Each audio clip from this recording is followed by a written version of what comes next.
Oof. And that's the way we're kicking off Send It Sunday this week. 16-year-old Will McMillan in his first ever PWA event going down hard. Oh, he had some nasty ones. There was some big crashes going down. Obviously, that was Japan. I've just got back. I'm pretty jet lagged, so we'll see how this episode goes. But I wanted to give Will a shout out. 16 years old, and he's hanging it with some pretty big guns of the PWA. Yes. And a lot of people out there asking, what's he look like? How is he? Well, there's a little bit of video here just to put a face to the name. Yeah, he's a big fella, 16 years old. He's a big fella. Lives in Australia, sailing for Thailand. Pretty impressive stuff. And just the whole event in general was really impressive. Very gusty winds from down as low as like 5 knots up to, I think we had over 30, up to 35 knots. Fin, foil, lots of foil racing. And I've seen a few comments from you guys out there. They're like, whoa, I'm not sure about this foil. But I tell you what, I was there at the event, and with the fin, we've only had probably a couple of races with the foil and the big holes in the wind. It just sails through. So great success. Congratulations to our podcast master, Maciek Rakowski, on his first ever men's PWA world title. What a win. If you tuned in for the live, you will know how dramatic it was. If you just watch the highlights, you won't get a full sense, but I tell you what, it was tense. It was tense, especially that last race. Maciek wasn't even in it, and he had to hope things went his way for him to win the world title. He obviously did. Commiserations to Matteo Iachino. He would have been easily a deserved champion as well. They finished on equal points, and it went on who had the highest result in the year. That was obviously Maciek. And obviously a massive well done to Mary Mortafon. She dominated the women's class. Not such a good race in the last day, but obviously won another world title. She was foil world champion the year before, and now she is the overall world champion in 2022. So really good way to finish the year. And we've got to say, Antoine Albo has retired from the PWA World Tour. Yeah, you say that tentatively because he said if there's an event in France, he's doing it. If there's a PWA event in France, he's doing it. He's just not doing the whole tour. He's going to do long distance races and stuff like this, and he's probably going to do some speed. Yes, he's not going away. He's still the world record holder, and guess what is happening at the moment? Luderitz. He's not there. So he must, every time that Luderitz event goes on, he must be at home thinking, don't break it. He must be, surely. But no one's broke it just yet. They haven't had the conditions they wanted. The wind angle's not quite been right. I've heard it's been quite gusty. They've had lots of no wind, but Diaz Point has been going off. Yeah, Diaz Point is literally like 5-10 minutes away from where the channel is, and it picks up more wind. So when you've got the channel at 30 knots, Diaz Point's 40. It's like a 10-knot difference as far as I know. And the guys and the girls have been using it to great effect. So a lot of the guys that have been to Luderitz before on the channel are not spending time on the channel when it's kind of 30 knots because you're not going to break any records. So they go to Diaz Point and train the high wind stuff, which when I was there, that wasn't a thing, but it makes a lot of sense because you can tune your rig. You can get your rig ready for when you get it on the channel, because the problem is with the channel, when it's windy, you don't get time. You get a couple of runs, in between everyone else. And if you're not tuned right, it's really difficult. So that has got to be a massive thing. I've seen the Pride and JP boys just going off. Andy Laufer's there at the moment. So obviously GoPro ahoy, filming Hans Kreisel, and Vincent Wagner's obviously. And these boys are touching 95 kilometers an hour at Diaz Point. Insane. I mean, I can't wait for them to get conditions on the channel. They have had a day which has just gone. I think it was even yesterday. And the guys just started to break 50 knots, which has not been done so far this year. So they're breaking 50 knots over 500 meters on the channel. But the standout of the day has to be Heidi Ulrich. Yes, she has smashed her GPS records, and she goes into the fastest woman in the world on GPS. And I say on GPS because over the 500 meters between the sticks, she's still not the fastest woman in the world. Zara Davis still holds that world record. I gave it all. I did around almost 20 runs. For sure, I went for the world record. It's 46.49 knots. I have on my GPS 46.42 knots. So hashtag almost, like we say. But I think at least it's enough for the Swiss record from Karin Jacki. So let's finger crossed.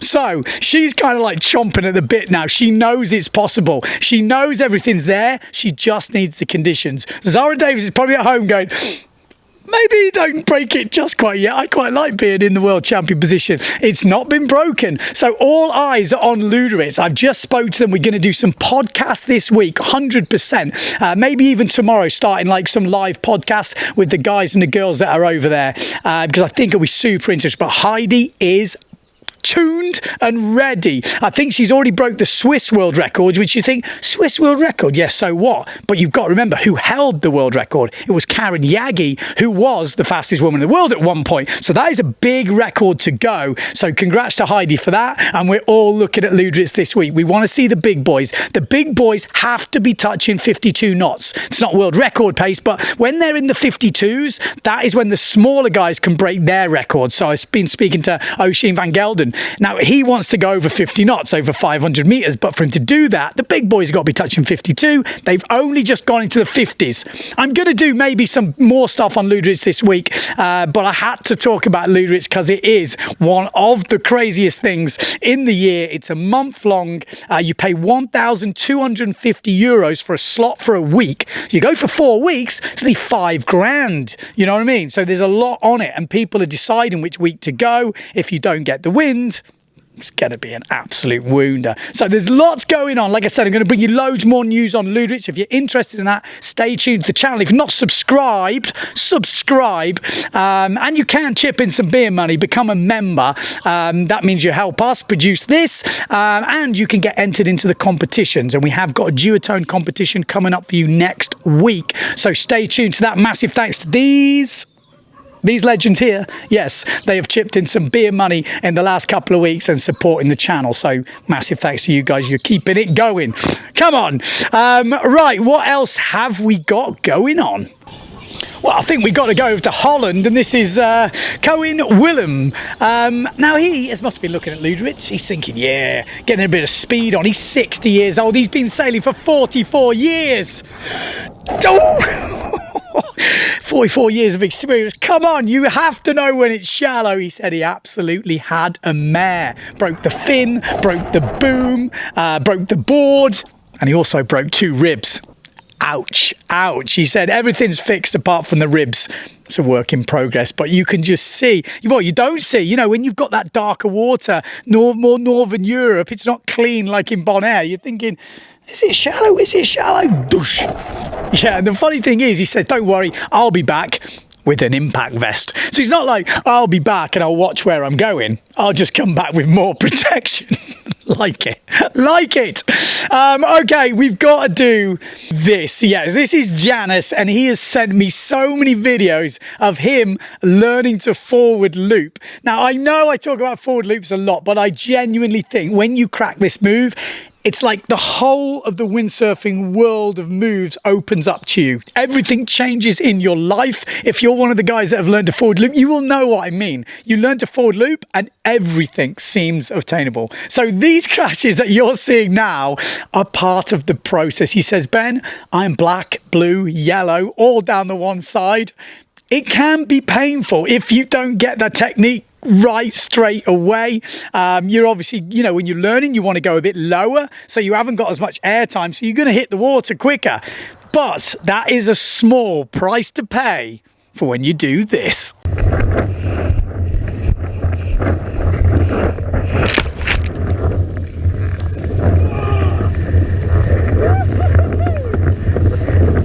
Yes, actually he said this is my second one I did, because the first one I didn't get it on camera. So still, you know, the second one, the first one, that first one is a big one, but when you do the second one, it's also a good feeling, because you go, okay, something has stuck. And it is weird, you can be doing something just slightly different. I would say in the early ones, it looked like you weren't pulling in. You were like letting go of the backhand a little bit, which was opening up your body in the board, and then you were kind of rolling over.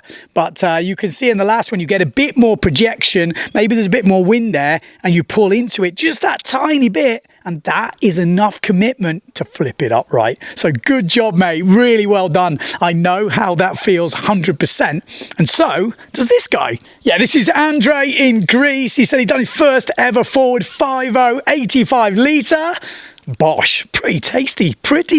Said he had a few bails, and his girlfriend didn't get all of his forward loops he landed. He did get a few in the end because his phone got full up of all the bails. We've all been there, but it's always not about just the forward loop. Remember that.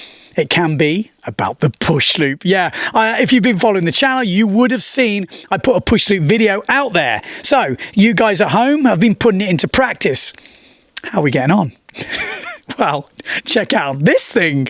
Yeah, this is Kevin. It was actually filmed by Thomas Hoffman. Now just check. This looks a perfect spot. Got the wave coming up. Full committed to the beginning, but then obviously technique goes round, and when the technique goes wrong, your brain goes, something doesn't feel right, Kev, I'm going to abort. He aborts. But when you look at it at the beginning, it looks really good. If you've watched the video I did on push loops, you'll know, talk about pushing the board through. He does that. The whip is there. The problem is the backhand kind of pulls the sail in. And when that sail is pulled in, when that powers up with the wind from the other side, it pulls you on top and you can't get away from it. And that's the scary feeling I'm talking about. So sometimes it's better to let go with the backhand a bit earlier and find that pivot where the sail hinges over, where the mast is, the sail hinges open. And just when you do in your first ones, get the flip just to get your body in your head into the rotation. When you do that, you can then do a more push loop rotation when you push the sail through. But for me, when you're doing the first ones, it's all about pushing the board through, which you've got, and then opening up the back of the sail and pulling your shoulder into it, the front of the shoulder, which can really help the rotation. Watch the video, and definitely with that takeoff, you will be getting push loops. No doubt about it. Oh, and also check out the drone at the end of that push loop. Oh, nearly loses it. Totally nearly loses it. Right. Another video on push loops, and this one's a classic. So Lars Bubelak is filming. Yes, so Lars Bubelak, one of the up-and-coming riders from Germany, he's filming his dad. He says, it's not much wind. I said, go on, Dad, have a blast. I'll film you. Okay, so he's going for the tabletop. What do you reckon happened? Let's have a look. Yeah. And that was a tabletop effort. What can I say? That's an amazing push loop. You could have done it again. Go back to that video. You will see all the momentum from the push loop is pushed by the board. The board on that jog is amazing. It's amazing. If you just hinge the sail open, at 55 years old, boom, you're smashing out the push loops. Come on, you've got to be there. Lars, make sure your dad is going for the push loop soon. He has got the takeoff nailed. Yeah, absolutely spot on. Right, just remember, send your clips in. Send it at Windsurfing.TV. Any of the stuff. I know there's loads of wind at the moment, so you must have some good clips for me. Also, Black Friday's coming up, and there is deals going on all over the place. But there is one place that supports the channel that's got a Black Friday deals going on. Yes, savantshop.com. They got deals they've just released on the new Foxes and the Dinos. So if you're interested in buying those boards, tune into their website next week and there'll be more deals than that. But they are just a little sample of the deals they've got going on. Right, one more clip to end with. And it's a question for you guys at home. How do you think this shot was filmed? Yeah, so camera comes in. Oh, the ball shot. I mean, you couldn't really aim that any better. Straight in the gonads. And when I first saw that shot, I'm thinking, how the hell did they shoot that? Anybody? You've got about 5 seconds to go before I tell you.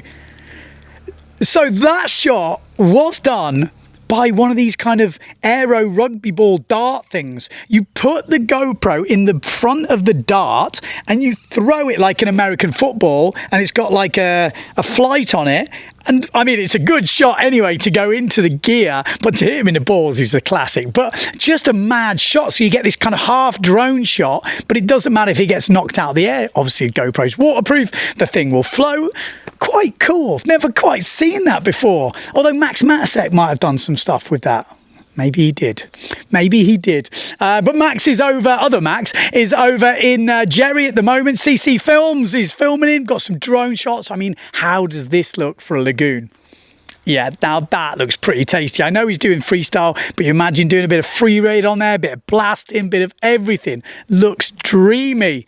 Who's up for Brazil next year? Let's see.